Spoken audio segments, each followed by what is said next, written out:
Hello friends, स्वागत है आपका अथर क्लासेस के यूट्यूब चैनल पर। मैं सुहल बाटी आपका स्वागत करता हूं। फ्रेंड्स, आज हम मूल अधिकार के पार्ट 2 में पढ़ेंगे समानता का अधिकार। समानता का अधिकार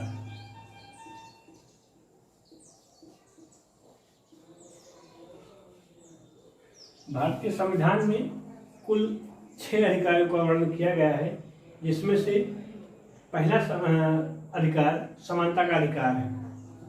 इस समानता के अधिकार में अनुच्छेद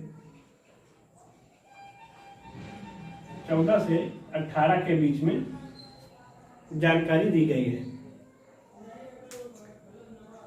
फ्रेंड्स, मूल अधिकार संविधान का सबसे महत्वपूर्ण भाग है। इसमें से विभिन्न एग्जाम्स में लगभग हर एग्जाम्स में इससे क्वेश्चन पूछे जाते हैं। कोई भी हो एग्जाम हो, मूल अधिकार से संबंधित कोई न कोई क्वेश्चन इससे जरूर पूछे जाते हैं। इसलिए इसको बहुत ध्यान से समझना है और इसके बारे में सारी जानकारी देते हैं। जब समानता की बात करते हैं तो अनुच्छेद 14 से 18 के बीच में समानता के अधिकारों के बारे में बताया गया है। कुछ मूल अधिकार ऐसे हैं जो केवल भारतीय नागरिकों को प्राप्त हैं, तथा कुछ ऐसे मूल अधिकार भी हैं जो भारतीय नागरिक और विदेशी नागरिक दोनों को प्राप्त हैं। उनमें से यह समानता का अधिकार एक ऐसा है जो मूल नागरिकों को और विदेशियों को दोनों को प्राप्त है। जैसे अनुच्छेद 14 की बात करते हैं,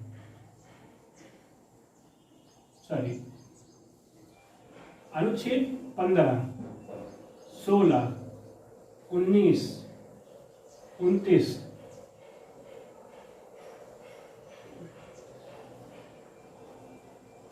30, 15, 16, 19, 29 और 30 ये प्रमुख ऐसे अनुच्छेद हैं जो केवल भारतीय नागरिकों को प्राप्त हैं।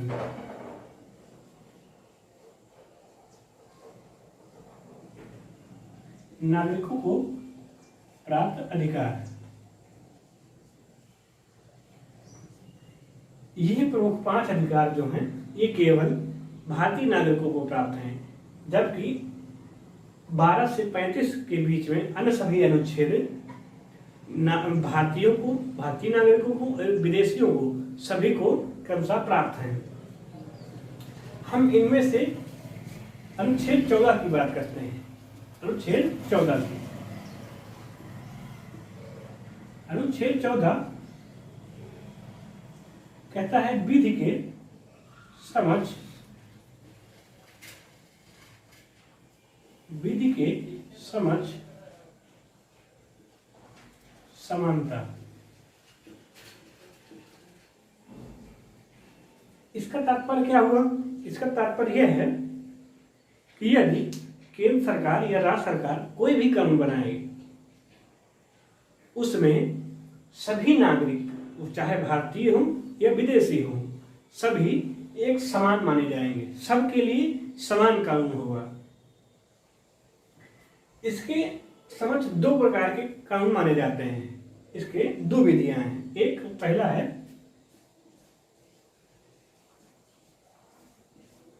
एक विधि के समझ समानता।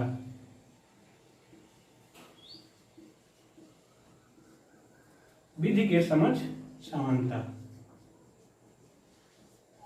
और दूसरा है विधि के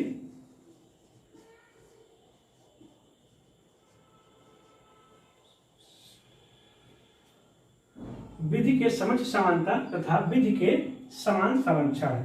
विधि के समान संरक्षण। अब यहां से इससे तात्पर्य क्या है? यह ब्रिटेन के संविधान में लिखा गया है और यह अमेरिका के। समझते हैं इसे क्या है। एक विधि कहता है कि विधि के समान समक्ष समानता, मतलब कि जो कानून है उसी के आधार पर नागरिकों को समानता दी जाएगी। यदि जो भारतीयों के लिए कानून है वही कानून विदेशियों के लिए भी है। समझिएगा बात को, जो कानून भारतीयों के लिए है या विदेशियों के लिए है वही सबके लिए माना जाएगा कानून, समानता के आधार पर। वहीं विधि के समान संरक्षण के आधार को कहा गया है, ये अमेरिका से लिया गया है। इसे उदाहरण के लिए मानते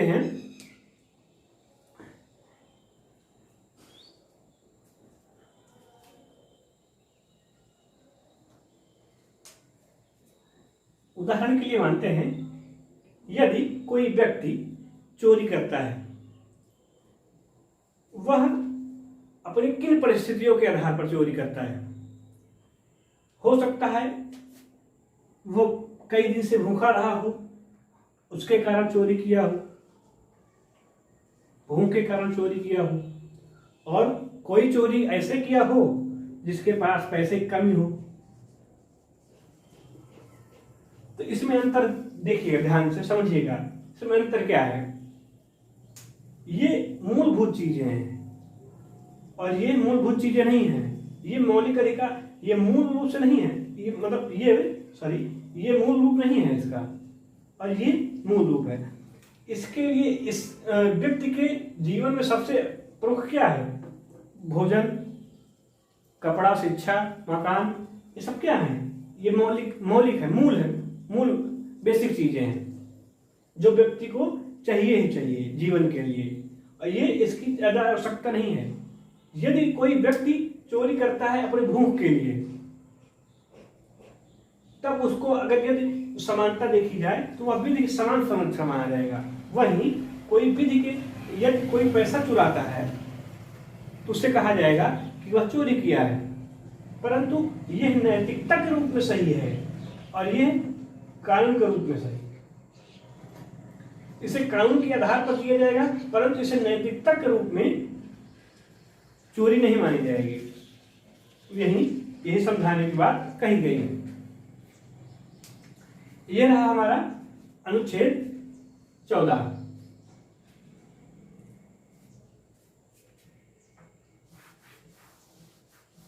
यदि अनुच्छेद 15 की बात करते हैं, अनुच्छेद 15 कहता है राज्य कोई ऐसा कानून नहीं बनाएगा जो व्यक्तियों के जो धर्म, जाति, लिंग, जन्मस्थान, मूल वंश, इनके आधार पर राज्य भेदभाव नहीं करेगा।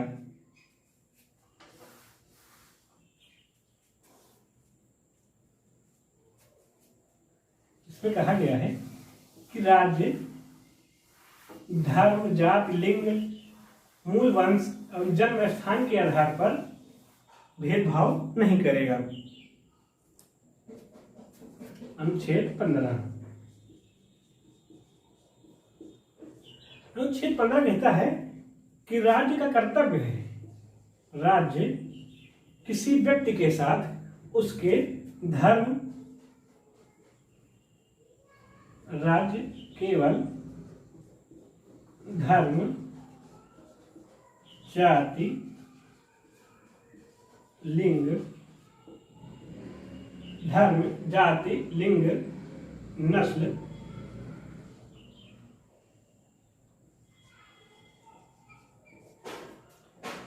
एवं जन्म स्थान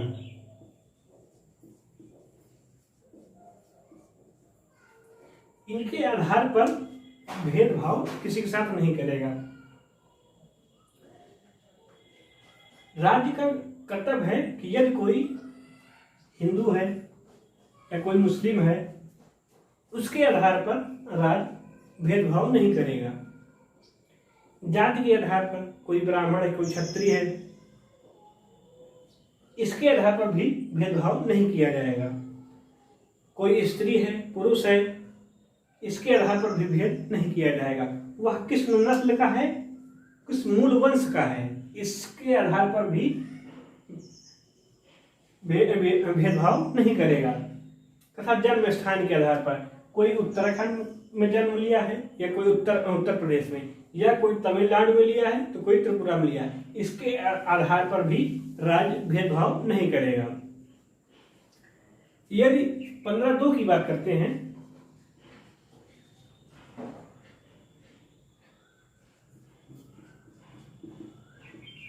यह व्यक्ति और राज्य के आधार पर भेदभाव नहीं करेगा।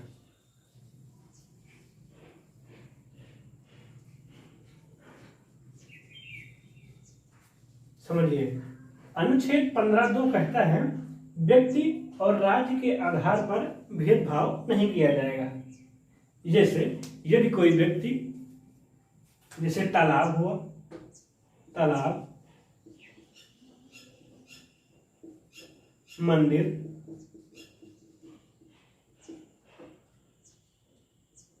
तालाब हो गया, मंदिर हो गया, कुआं हो गया, इन सब में यदि कोई व्यक्ति किसी भी जाति या धर्म का है तो उसके जाति, धर्म या लिंग भेदभाव जन्म के स्थान पर कोई यह नहीं कह सकता है कि यह तालाब मेरा है, इसमें केवल पानी मैं ही भरूंगा, या मंदिर या कुआं, ऐसे सभी सार्वजनिक स्थान, ऐसे सभी सार्वजनिक स्थान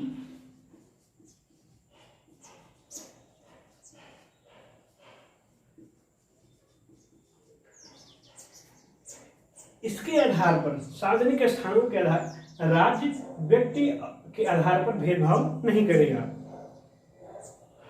समझ रहे होंगे आप, ये सभी महत्वपूर्ण बिंदु हैं इसके। आइए 15(3) के बाद करते हैं।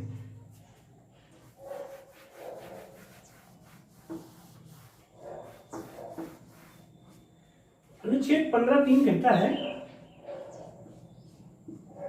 राज्य महिला एवं बच्चों के लिए विशेष प्रावधान। राज्य का कर्तव्य होगा कि समानता लाने के लिए, अपने राज्य में समानता लाने के लिए वह महिलाओं एवं बच्चों के लिए विशेष प्रावधान कर सकता है। अब आपका क्वेश्चन बन रहा होगा कि महिलाओं एवं बच्चों के लिए ही क्यों विशेष प्रावधान? क्योंकि इन्हें माना जाता है कि यह पूरी तरह से सक्षम नहीं होते हैं अपने अवसर के लिए। महिलाएं और बच्चे अपने अवसर के लिए, अपने पूरी आवश्यकता के लिए पूर्ण रूप से सक्षम नहीं होते हैं। इसलिए इनके लिए राज्यों का कर्तव्य होता है कि वह विशेष प्रावधान करें। अब 15(4) की बात करते हैं।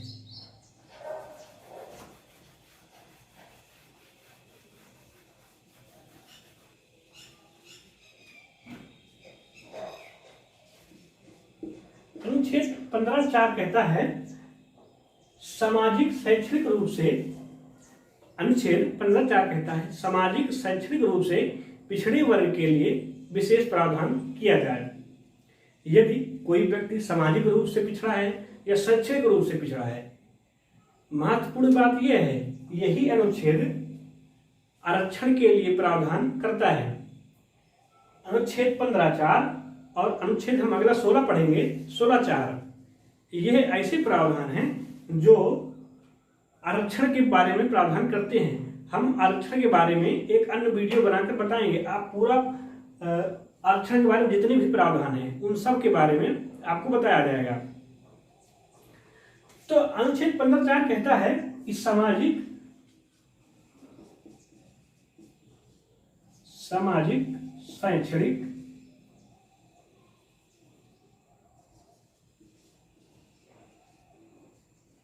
शैक्षणिक रूप से पिछड़े वर्ग के लिए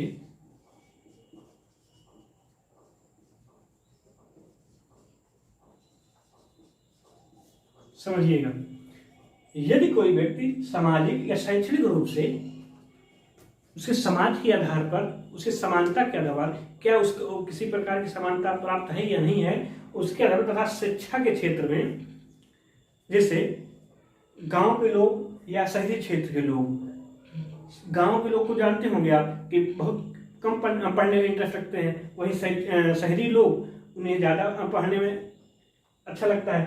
तो उनके आधार पर सामाजिक एवं शैक्षणिक रूप से पिछड़े वर्ग के लोगों के लिए विशेष प्रावधान कर सकता है। यही सब आधार होंगे हमारे आरक्षण के, जिसके आधार पर आरक्षण दिया जाएगा। बात करेंगे आरक्षण की हम। आइए 15(5) की बात करते हैं।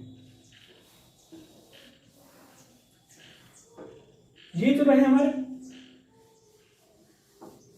अब जानते हैं उच्च शिक्षा में, अभी शैक्षणिक रूप से था, अब उच्च शिक्षा में 15(5).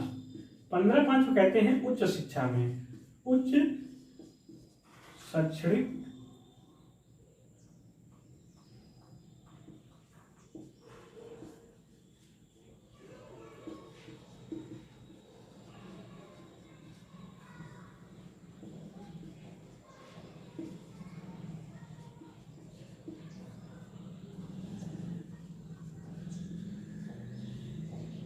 जैसे उच्च शैक्षणिक संस्थानों में विशेष प्रावधान, जैसे IIT, IIM, इन सभी संस्थानों में विशेष प्रावधान के बारे में बताया गया है। ये रहा हमारा अनुच्छेद 15। अब हम अनुच्छेद 16 की बात करते हैं।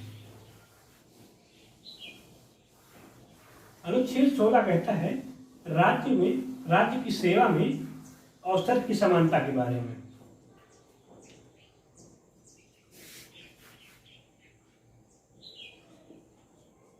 अनुच्छेद 16 राज्य की सेवा में अवसर की समानता। इसका तात्पर्य है कि राज्य की सेवा में, प्रशासन में अवसर की समानता है। यदि किसी व्यक्ति को राज्य की सेवा करने में अवसर की समानता नहीं प्राप्त है तो उसे राज्य अवसर की समानता प्रदान करेगा। इसके अनुच्छेद 16(1) की बात करते हैं। अनुच्छेद 16(1) में कहता है कि राज्य के अधीन रोजगार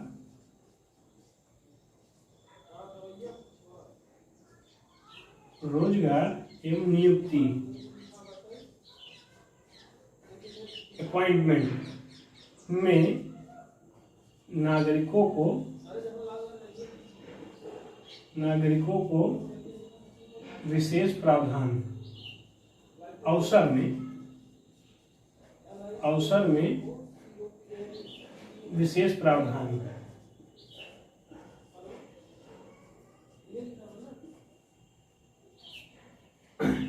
यदि राज्य के अधीन कोई रोजगार या अपॉइंटमेंट नियुक्ति में यदि नागरिकों को समानता नहीं प्राप्त हो रही है तो उसके आधार पर राज्य विशेष प्रावधान करेगा तथा नागरिकों को विशेष प्रावधान के बारे में बताया, उसे समानता के आधार पर समानता दिलाई जाएगी।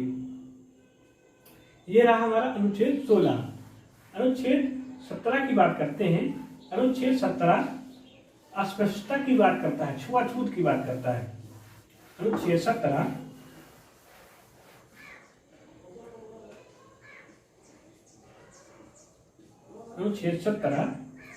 अस्पृश्यता की बात करता है।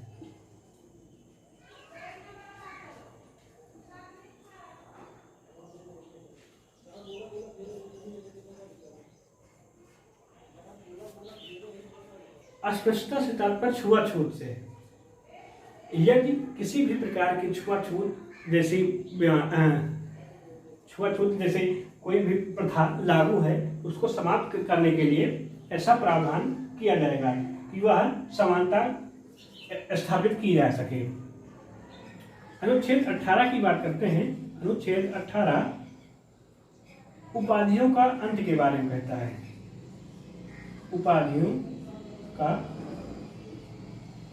अंत। इसका तात्पर्य है कि यदि कोई विदेशी राज्य या कोई भारतीय व्यक्ति भी कोई उपाधि रखता है तो उन उपाधियों को पहले राष्ट्रपति द्वारा, यदि राष्ट्रपति स्वीकृति देता है तब वह व्यक्ति कोई भी उपाधि या उपहार भी, उपाधि एवं उपहार, सम्मान, भेंट तभी ले सकता है जब राष्ट्रपति इसको कहने के लिए, लेने के लिए कहता है, तभी ऐसा कोई व्यक्ति उपहार या उपाधियां ले सकता है। ये रहे हमारे समानता के अधिकार से संबंधित प्रमुख अनुच्छेद। आप इन अनुच्छेदों को याद भी कर पाए होंगे और समझ भी पाए होंगे। यदि वीडियो अच्छा लगा हो तो वीडियो को लाइक करें, शेयर करें, कमेंट करें तथा चैनल को सब्सक्राइब करें। जय हिंद, जय भारत।